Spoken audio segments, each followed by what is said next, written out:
how are you? Good, how are you? Good. Thank you for coming and sitting with me today to have this chat.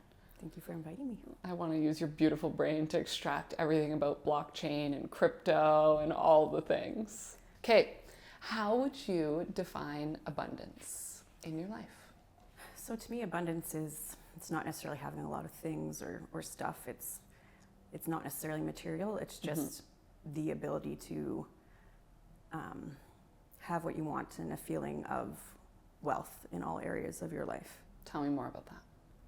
I think abundance is a mindset. Like you think you can have more, do more. And again, I'm not necessarily saying assets or things, but experiences, happiness, things that you want. To me, that's abundance, and having that positive attitude that you know you can get it. Not necessarily more is more. No, quality. Quality. I love that. That was a good one. Okay. Did you always know that you wanted to be a CA or CPA? Designations. No. Oh, I would have said yes to this. All right.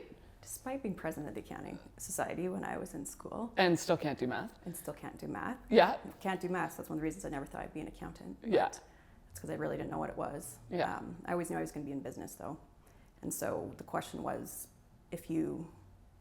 what can I do that I'm good at? Yeah. And if you ever want to have wealth, you need to either make the money or be close to the money. Yeah. And this was one of the ways to be close to the money and understand it. Yeah. Talk to me about your role. It's evolved over your career. You're now a partner. So tell me about kind of that experience to getting to where you are as partner, because you're in an industry, accounting as a general industry is well known, lots of women in it. Yeah. Partners, more and more, but definitely a traditional male role for sure.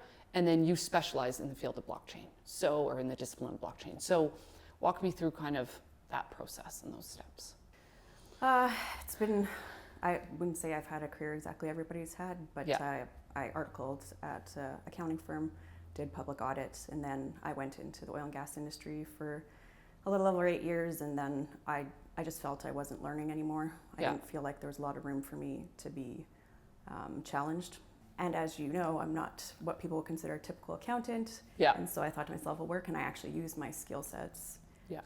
And I want to go to a place where I'm not a cost center, because you get no investment generally as an accountant. So I'm going to go somewhere where I'm a profit center, which is professional services. Yeah. I like that viewpoint on things. Yeah. Be near the money. Yep, exactly. Make the money and understand it. Follow the same mantra. Yeah. So that was part of the journey. So I definitely, learned my technical skills in audit, and then in industry, I was in charge of financial reporting. I was a controller as well. Yeah. So just really understanding the operations of business and being a business partner. And when I went to the firm, it's a very big change from being in industry. It's a matrix organization. Most people would be used to, a pyramid type structure where you have just one boss. Yeah. Whereas matrix organizations, it's very different to get work done. So that was a big change. And then really ultimately what I feel it comes down to is your relationships and your network though. Yeah. And once I figured out what works for me versus, because I hadn't been in a firm for so long, it just took me a long time to flex that muscle again. I mean, it basically been a decade. Yeah.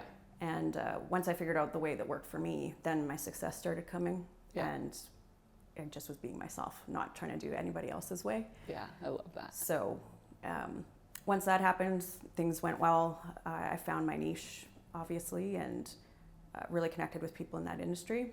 Yeah. And then when I was potentially up for partner and I found out I was pregnant, I was like, oh man. So I agonized over telling them, which I, in retrospect, never should have. Yeah. They do promote people to partner. I'm a good example. There's lots of other examples, but unfortunately, in a patriarchal society, lots of places you do not get promoted if you're pregnant or about to go off. So that was my journey. I'm happy to be coming back from mat leave and continuing on with my clients and my team. But it's been a bit of a journey through different industries and certainly not where I expected I would have been. Yeah. Yeah. Talk to me about your personality. What's your Myers-Briggs? Do you know it? And is it true to you, let's say? It is. So I'm an ENTJ, which is probably the most uncommon personality type. associate with men, and I'll Yeah. list you a couple men that I'll just list you the men first. Bill Gates, Steve Jobs, the Oracle of Omaha, if you know who he is, I'm Yeah. sure you do. And so initial feelings probably were pretty positive there. Yeah. Look at these men, they're so amazing, they've done such great things in their lives. Yeah. Look at them go. Margaret Thatcher, Okay. Hillary Clinton. Okay. You see the trend and the negativity that gets associated, even though those women are extremely amazing and Yeah. powerful, because that is who I am, which is very direct, very blunt. Like, I just don't lie. I just tell you how it is. Yeah. And Straight up. if people need an opinion, I'll tell you. That is not a traditionally feminine characteristic that we're supposed to express, and Yeah. that's always made my life a little more difficult. Yeah. And certainly was quite difficult for me professionally, being in oil and gas, which is a very male-dominated industry, despite lots of women working in it. There was never that many women in senior positions. So very much it was like, stay down there, girl. Yeah. Was always the feedback I got in my career. So coming to a firm that is actually much more, women do get promoted when they're pregnant. There's female partners, there's people in those positions of authority that you can look up to. It's the first time I could really, really be myself. I was always, which is huge. yeah, and I was always like making myself a little smaller, and that really is gross. Yeah. So I just done realized that. I never want to do that again. I did that for a good chunk of my career as well. Right. So I can completely relate. Yeah. Yeah. Yeah. So let's peel it back a bit. Let's start with the foundation. For those kind of listening, what is blockchain? Sure. The simplest thing I could tell you is blockchain is simply a technology. So I don't know if we'd want to think of it that way. I would say most of us are used to a traditional database. So you have your accounting system, you type something into it, you saw the graphical user interface on the front, Yep. and then went and recorded something in a database on the bottom. Absolutely. But if you owed me $100, you'd put accounts payable to Janine for $100 in yours, and I would have to type in on my side accounts receivable $100 from Julie. Absolutely. Two separate transactions. 2 entries. Yep. Okay, in two separate systems that are not connected. Correct. So what blockchain instead does is it says, well, we don't have two separate systems. We might have a different user interface where we typed it in on the top, but at the bottom, we're all sharing that same, it's not a database, it's the same data repository, which in this case is a blockchain, so that when we enter that transaction, both of us get it into our system at the same time, is probably the best layman's way I could describe it. So it's really 1 entry as opposed to 2. Exactly. And when it's put in, my understanding, it's in forever. It can't be modified or changed, or which is good because you eliminate things like fraud or human error. Kind of. But on the bad side, how do you change it if you made a mistake? What if I put $101 in instead of 100? So there's lots of different ways this could work, but we would have to have reached consensus for it to ever have been recorded. Okay. And then, so the 101 just would have got rejected. It never would have gone on. Perfect. Let's say. Got it. And again, if anybody watches this who's super technical, please remember that I am saying things from a very layman's point of view. Yes, general terms. We're speaking general terms here. We're not getting super technical. Yes. So there's a really great acronym that helps describe a database versus a blockchain. It would be the CRUD acronym. The CRUD. CRUD. Oh, they found a really nice. So amazing. a database you can create, read, undo, and delete. Okay. In a blockchain, you can only create and read. It just doesn't exist. It's simply not in there. You can't. It's not programmed to do so. Yeah.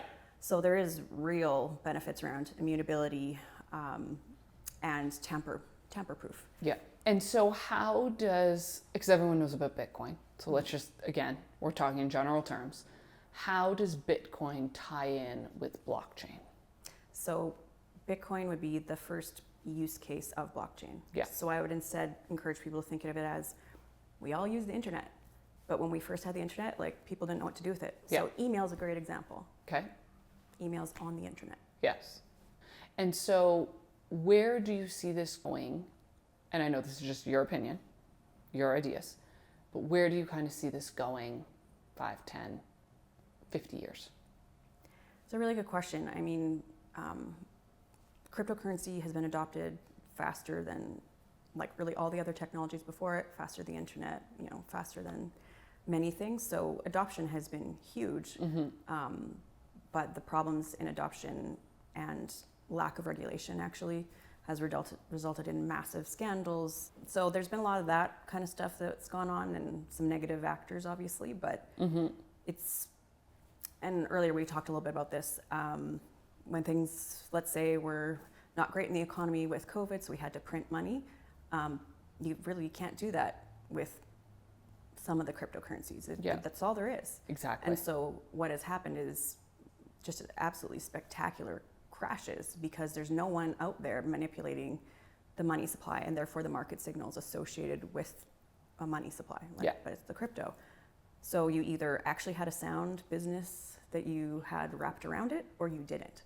So to me, the people and the companies who've survived probably actually had a fairly sound business, because there hasn't been any kind of government support, government intervention. There's no bailout. There's nothing like that. So well, you can't make more crypto. Like, you can't, my understanding of Bitcoin is you can't make more Bitcoin once it's done. Correct. With Bitcoin, yes. We'll just only talk about Bitcoin for the purposes of this. Yeah. So you can't. No, you can't make any more. So it's just very different. Whereas we have quantitative easing, we have all kinds of things and levers that can be applied to our money supply. So it's just so totally different to me, is why it's very interesting. And I think it's even more important, not necessarily in North America, but other countries that don't maybe have, like they maybe don't have a government they necessarily trust. And so people are trying to transact outside of that currency because they're wanting to, protect their savings. Some countries that have been in hyperinflationary type environments, people have asked to be paid in Bitcoin because their money was getting inflated into basically nothingness. They couldn't even buy food. So there actually are real things like that can happen when you have a valuable item that people can barter and exchange for. But then you kind of go back to that question is, well, is it money? And so far, accounting says it's not money. It basically is a security, is where most countries have landed at this point. Because it's so volatile. And I wouldn't personally suggest that someone use it as a currency because it is so volatile. Like, I don't know if I'd want to buy bread with it, but you can. And many people have. You can buy all kinds of gift cards, for example, with it. So you could buy anything pretty much in your day-to-day with it if you wanted to, but I just don't know how you would arbitrage the swings. What knowledge base or what foundation should you have behind you if you're like, hey, I'm interested in investing in the crypto space? I think it'd be like any investment. If it seems too good to be true, it probably is. And certainly there's so much information out there, and there's so many people who don't know what they're talking about. Don't have a clue. That's the thing. So like, where do you go?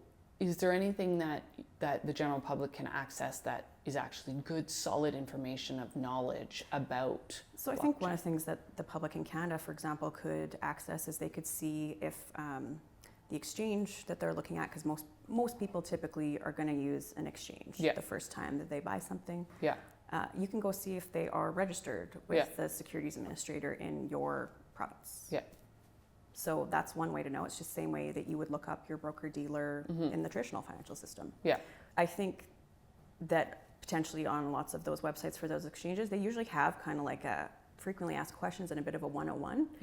So some of the best ones I've seen, they will put out like, hey, here's a 101 on Bitcoin, or hey, here's a 101 on this one, so that people can at least get a bit of education before they decide to make any kind of purchases. And again, just personal opinion, don't, if you can't afford to put your life savings into something, don't. And that, whether that be... Start small. I want to say thank you for you to come and sit down with me today. So thank you. Thank you for inviting me. I really appreciate it.